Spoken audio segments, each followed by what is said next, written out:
Xin chào anh em, chào mừng anh em đã quay trở lại với video tiếp theo của mình. Và mình là Sơn Cave của Moto Tấn Phát. Và hôm nay trước mặt anh em vẫn là một chiếc Honda Winner X huyền thoại của shop Moto Tấn Phát. Con xe này nó được sinh ra là để chế đồ, để phục vụ cho mục đích chơi xe kiểng đẹp cho anh em. Và hôm nay mình sẽ review tổng thể chiếc xe này. Trên xe có những món đồ chơi gì mình sẽ giới thiệu rất là chi tiết cho anh em, để anh em có thể chọn ra được những món đồ mà anh em cảm thấy là ưng ý nhất và hài lòng nhất mà anh em muốn lên dành cho chiếc xe Winner X của anh em. Đây là cái sản phẩm cánh gió độ kiểu MotoGP của Moto Tấn Phát.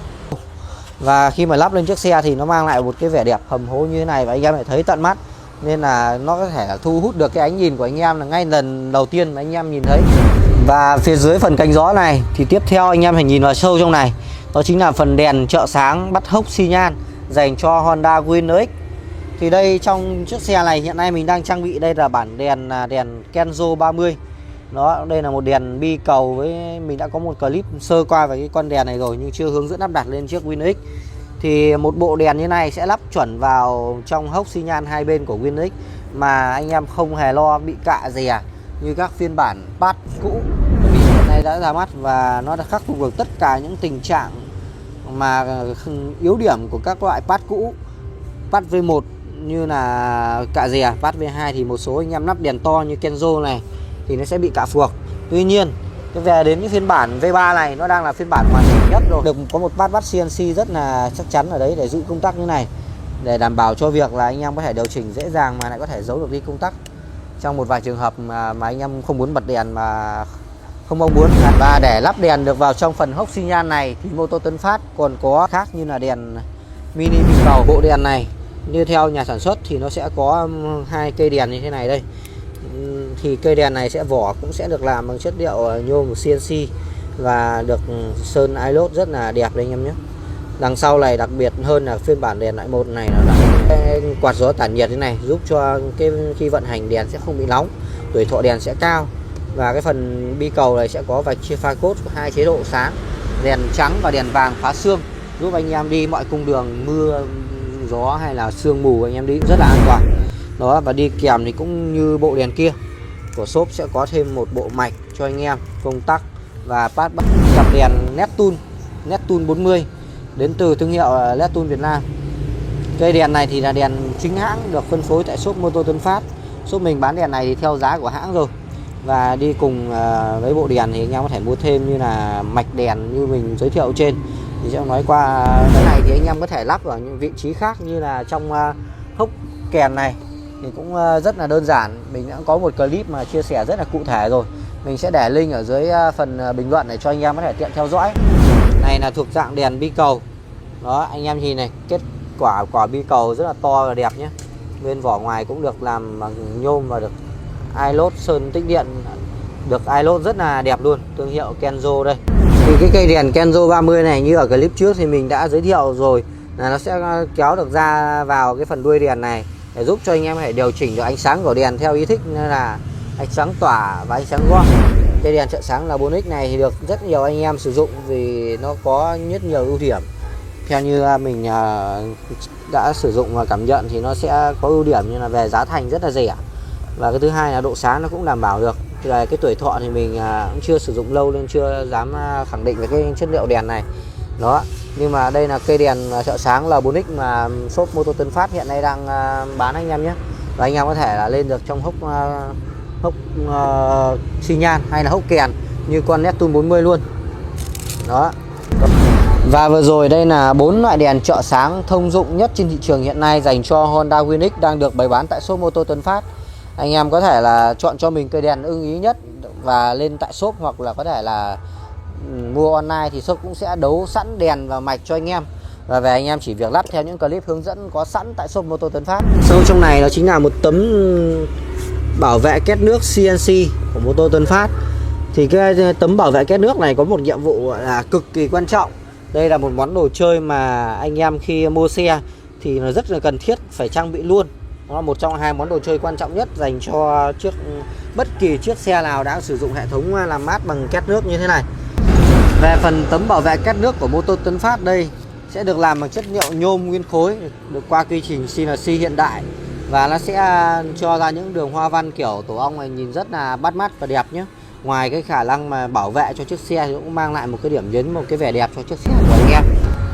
Và vừa rồi là một món đồ chơi cực kỳ quan trọng như bảo vệ kết nước, nhưng mà ở đây còn một món đồ mà còn quan trọng hơn, mang tầm bảo vệ cực kỳ lớn lao cho chiếc xe và cũng chính là như người chủ xe như những anh em.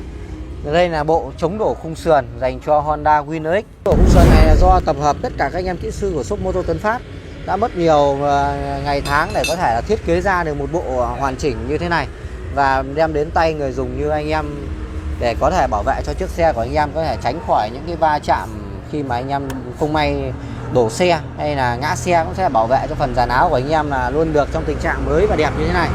Về cái bộ chống đổ khung sườn này thì nó sẽ có gồm ở đây là 2 thanh khung độc lập sẽ bắt song song ở hai bên khung sườn cho anh em như thế này. Và 2 thanh này sau khi được bắt cố định lên khung thì cũng sẽ được kết nối với nhau bởi một thanh rằng ở giữa và thanh chống đổ ở giữa như thế này. Bộ chống đổ này nó xuyên từ khung bên này sang khung bên kia nên là đảm bảo được yếu tố là tản lực và bắt đa điểm, nên là đảm bảo được yếu tố là tản lực khi mà va chạm cực mạnh sẽ giúp bảo vệ được chiếc xe của anh em tản lực đi. Phần gù nhựa này shop Moto Tấn Phát cũng lựa chọn sử dụng cho anh em là loại gù nhựa cứng của Hàn Quốc với chất lượng và có rất là ưu điểm, nó vượt xa các loại gù mà sử dụng loại nhựa Trung Quốc dễ giòn dễ vỡ như trên thị trường. Cái cục gù này nó sẽ chịu mài mòn rất là cao, và khi anh em mà va chạm cái cục gù này nó sẽ là phần tiếp xúc với mặt đất và nó sẽ mài đi và nó sẽ tản lực dần và nó sẽ chống văng. Nhiều anh em nhìn màu này sẽ nghĩ là cao su, nhưng cao su thì nó sẽ không bao giờ sử dụng trên chống đổ anh em nhé.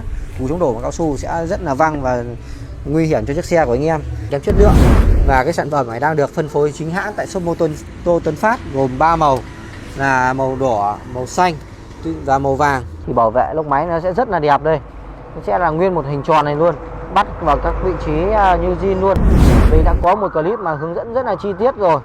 Và cái con ốc này cũng là bằng cũng của Sapper luôn. Những chi tiết nhỏ nhất cũng có tên thương hiệu của họ để họ có thể bảo vệ được cái thương hiệu của họ.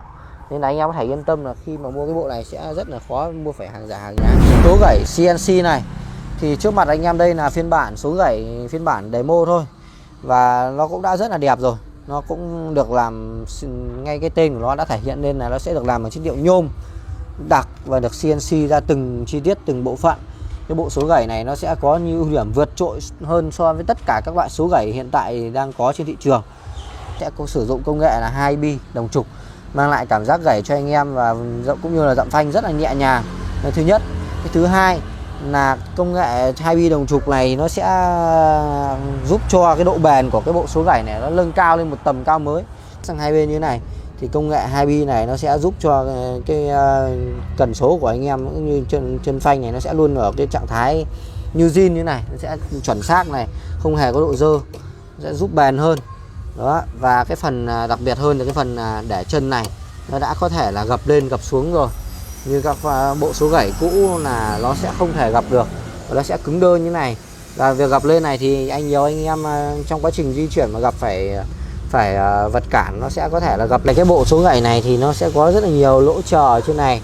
Anh em này thấy là do để phù hợp với nhiều anh em, mỗi anh em thì có cơ thể sẽ khác nhau, và người cao người thấp, người muốn ngồi tư thế nào cảm giác thoải mái nhất lên chiếc xe thì là có thể thay đổi được cái vị trí của cái bộ số gẩy này, có thể là lên cao xuống thấp hay là lùi trước tiến trước về sau đều được. Còn về phần chân số thì nó cũng y hệt như vậy thôi anh em. Cái bộ số gẩy này vẫn sẽ được giữ lại kết cấu đá số zin của xe, nghĩa là dậm về phía trước thì là 1 và gẩy nhẹ lên thì là về mo, và anh em càng giật về sau mạnh thì là càng về đến 2, 3, 4, 5, 6 như zin bình thường, không hề bị biến đổi số như các bộ số gẩy dành cho Winner thành dạng số chuẩn như xe số thông thường. Và ở dưới cùng của chiếc xe thì đó là hệ thống po, và po ở trước mắt anh em đây là cây po đút gầm dành cho Honda Winner X. Và mình xin nhấn mạnh là cái dòng po này nó sẽ thích hợp lắp cho các dòng xe của anh em từ 150 cho đến 300 phân khối, và nó mang lại một tiếng nổ cho anh em nghe rất là hay. Một tiếng nổ mà theo như mình cảm nhận là nó rất là trầm ấm khi mà anh em ga nhỏ đi tốc độ trung bình, nhưng khi anh em lên tốc độ cao nó sẽ rất là đanh thép, nghe rất là hay mà không hề bị chóe như các dòng po kém chất lượng trên thị trường. Đặc biệt hơn với những anh em mà mua product gầm tại Moto Tấn Phát dành cho Honda Winner và Winner X thì sẽ được tặng một cây tiêu giảm thanh để phù hợp với nhu cầu sử dụng của anh em. Trong trường hợp mà anh em có thể là đi về quê và muốn tiếng pô nó nhỏ lại thì có thể là lắp thao tác rất là đơn giản dễ dàng. Mình cũng đã có tận 2 clip review và kỹ càng về cây pô này rồi. Và cái vị trí cách bắt của nó cũng đều như zin, cảm biến oxy là như zin. Đó. Và full set pô và cổ như thế này có giá rất là thơm cho anh em. Đặc biệt với những anh em nào mà cọc trước thì sẽ càng có giá thơm. Các clip về product gầm này mình cũng sẽ để dưới phần mô tả. Và đây là phần product gầm mới nhất của Moto Tấn Phát. Ngay kế tiếp phần product gầm này anh em để thấy ở đây, đó chính là bộ gấp Rapido. Tuy nhiên anh em hãy nhìn thấy đây, đây là không phải là phiên bản V1, càng không phải phiên bản V2. Đó, đây là phiên bản gấp Rapido V3 dành riêng cho Honda Winner và Winner X. Về phần thiết kế của gấp Rapido bản V3 này vẫn sẽ được giữ nguyên phong cách là có chắn bùn đằng sau, giúp bảo vệ cho phần phuộc luôn được sạch sẽ, là thứ nhất. Và thứ hai là cái phần carbon chống xước này cũng đã được nâng cấp lên. Các đường vân carbon 5D này nó sẽ rất là đẹp hơn, vì nó sẽ rất là khôn. Và thương hiệu TP ở đây vẫn Tấn Phát vẫn nổi bật ở đây. Đó, để tránh đụng hàng cho anh em nhé. Và cái phần gấp Rapido V3 này sẽ khác ở một chỗ nào. Gấp Rapido ở V3 này thì là khi anh em thấy ở đây, khi mà mình lên cái bản mâm 4.0 và gấp và lốp 160 này, nó sẽ có độ hở cực kỳ là lớn cho hai bên này của anh em. Chính vì thế anh em phải nhận ra là cái độ rộng của háng ở gấp là nó lớn hơn là rất nhiều. Và mình cũng đã có một clip là về gấp Rapido lên tận lốp là 180 và mâm 5.0 cơ, vẫn là vận hành rất là ok. Nên là khi mà anh em lên vào bộ 160 này thì là hoàn toàn là có thể yên tâm. Và như vừa rồi thì mình giới thiệu ở đây là mình đang chạy một con mâm 4.0 kèm với lốp 160. Thì anh em phải thấy trên tay mình đây đang là một con mâm 4.0. Đây là mâm độ 4.0 kiểu CB300 dành cho Honda Winner X. Nó sẽ là một phiên bản nâng cấp so với phiên bản 4.0 trước mà mình đã có những clip mà được anh em ủng hộ rất là nhiều. Thì về cái phần mâm ở đây thì là nó được cải tiến lên. Đầu tiên là anh em nhìn kết cấu la răng này càng ngày nó sẽ càng giống zin hơn. Và cái thứ hai đó chính là cái về phần chất liệu của cái phần mâm này, nó sẽ được làm một cái hợp kim mà cao cấp hơn, mang lại cái độ cứng vững vàng chắc chắn cho chiếc mâm của anh em, chịu lực tốt hơn, đảm bảo cho những chuyến bào tua trên mọi cung đường. Đó, hay là những con phố mà dập dình ổ gà, ổ voi, ổ vịt thì anh em đi cũng hoàn toàn yên tâm. Và phụ kiện bên trong này cũng sẽ được đóng sẵn hết rồi, đi căn đã đầy đủ rồi, anh em thể về chỉ việc lắp lên xe. Đó, và cái con mâm này hợp kim cao cấp hơn, chịu lực hơn. Tuy nhiên cái phần trọng lượng nó lại giảm đi khá là nhiều, giúp cho là anh em vận hành thì cái độ trọng lượng của nó sẽ nhẹ hơn và xe sẽ kéo khỏe hơn và trơn tru hơn. Thì đi kèm với một bộ mâm như thế này, anh em có thể giữ lại được là sử dụng được bộ nhông sên đĩa zin của xe trong trường hợp mà anh em sử dụng gấp zin. Còn nếu với những anh em mà lên lốp to mà muốn lên khoảng 150 hay 160 như mình ở đây thì anh em có thể sử dụng sử dụng nhông sên đĩa độ. Thì nhông sên đĩa độ thì anh em có thể là tìm trên thị trường rất là đơn giản, nó sẽ không phải lo trong vấn đề là thay thế phụ kiện như cái bản mâm cũ kia. Đó, anh em có thể mua trực tiếp tại những cửa hàng độ xe ở địa phương anh em thì đều có cả. Và đây là bộ mâm CB300 phiên bản 4.0. Khi mà lên xe lắp con mâm này vào kèm với bộ lốp 160 thì nó lập tức là lột xác cho chiếc xe của anh em có một bộ mông như thế này đây, to như một chiếc xe phân khối lớn anh em nhé. Nó còn to hơn cả bộ lốp zin của con CB300 đấy anh em ạ. Hay thậm chí là R3 MT03 cũng không thể to bằng cái bộ luôn mâm lốp này anh em nhé. Như mình vừa nói thì với những anh em lên bản mâm 4.0 này, nếu anh em chạy ở con lốp 140 thì anh em có thể là vẫn sử dụng được nhông xích zin của xe. Nhưng khi mà anh em lên những cái bản lốp to như mình đây, 150 hay 160 trên 60/17 ấy, thì anh em có thể là lên thay một bộ nhông sên đĩa dành cho Winner X. Thì ở đây mình đang rất là tin dùng sử dụng hai cái bộ nhông xích này. Đó, đầu tiên thì nhông thì mình sẽ sử dụng là nhông 1547 đến từ thương hiệu là X1R. Cái sợi sên trên này mình đang sử dụng ở đây đó chính là Xsteel-Corona, cũng của X1R luôn. Thì con sên vàng này sẽ có đằng sau là Ở bên trong kết cấu là sẽ có bộ đệm là phớt cao su, mang lại cảm giác là kéo rất là êm và vận hành rất là êm, không hề bị kêu leng keng như các loại sên thông thường. Và cái phần đĩa độ đằng sau thì anh em có thể thay hoặc có thể dùng zin như mình. Cái phần đĩa zin này mình cũng thấy là nó khá là đẹp rồi, nên là cũng không cần thiết phải thay cho lắm. Đây là thế hệ tay dắt dành riêng cho Honda Winner X, được thiết kế chuẩn chỉ với Winner X, mang lại một kiểu dáng rất là hợp thời. Về cái phần tay dắt này thì là cái phần tay dắt zin của xe nó sẽ rất là thô. Nhìn thấy là phần đuôi xe và cái phần tay dắt này nó sẽ bo với nhau và rất là song song như này. Vuốt cho một cái đuôi nó cảm giác là liền khối luôn, không bị vành cao, không bị xuống thấp mà nó bằng như thế này. Vuốt chéo lên như này mang cảm giác rất là như một con đuôi của một con xe MotoGP anh em nhé. Cái phần tay dắt của con V1 khi lắp vào nó còn có một cái nhược điểm nữa là nó sẽ bóp vào bên trong này, khiến cho cái phần đuôi xe của con Winner X này nó cũng bị bóp theo. Và cái phần đuôi nó đang hầm hố như này mà nó lại bị bóp vào thì nó nhìn rất là xấu, nhìn nó rất là cọc, nó không liền khối với một chiếc xe như này. Anh em nhìn phần đuôi nó sẽ rất liền khối, cái độ vát của nó là hoàn chỉnh khớp với nhau, và cái độ to bè sang hai bên này cũng rất là khớp. Kết cấu từng điểm nhấn này đều là đẹp. Đặc biệt hơn, cái phần tay dắt này thì shop mình sẽ thiết kế và đang sản xuất bằng chất liệu nhựa ABS, và nhựa ABS được đúc khuôn bằng nhựa cao cấp. Chính vì thế mang lại một khả năng mà chịu lực rất là cao, giúp anh em khi mà sử dụng xe, anh em có thể là cầm nắm dắt xe, hay là anh em dựng chống nghiêng quay xe rất là đơn giản mà không hề no gãy hay là vỡ được, bởi vì là nhựa ABS nó có tính chất là vừa cứng lại vừa dẻo.